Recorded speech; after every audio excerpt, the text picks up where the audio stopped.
നമുക്കൊരു അടിപൊളി അരിനെല്ലിക്ക അച്ചാർ ഉണ്ടാക്കിയെടുത്തല്ലോ.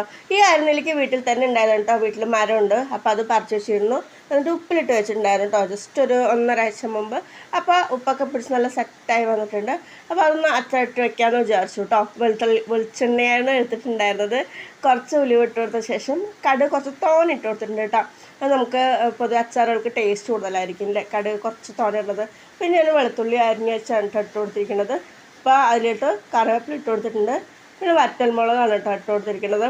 നന്നായി മിക്സ് ചെയ്തു. നല്ല കളർ ഡിഫറൻറ്റ് വന്നപ്പോൾ മുളക് പൊടി ആഡ് ചെയ്ത് കൊടുത്തു കേട്ടോ. പിന്നെ 1.5 സ്പൂണായിരുന്നു ഇട്ട് കൊടുത്തിട്ടുണ്ടായിരുന്നത്.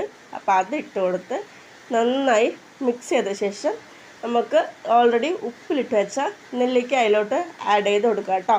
ഇത് മസാലയൊക്കെ നല്ല സെറ്റായി വന്നിട്ടുണ്ട് കേട്ടോ. അപ്പോൾ ഇതാ നെല്ലിക്ക ഇട്ട് കൊടുത്തു, നന്നായി മിക്സ് ചെയ്തു. ഇത്രയേ ഉള്ളൂ. നാടൻ രീതിയിലുള്ള അരിനെല്ലിക്ക അച്ചാറാണ് കേട്ടോ ഉണ്ടാക്കിയത്. ഇതിൽ വേറെ സെപ്പറേറ്റ് പൊടി കാര്യങ്ങളൊന്നും ചേർത്തിട്ടില്ല. ജസ്റ്റ് സിമ്പിളായ നാടൻ ടേസ്റ്റുള്ള അരിനെല്ലിക്ക അച്ചാർ. അടിപൊളിയാണ്.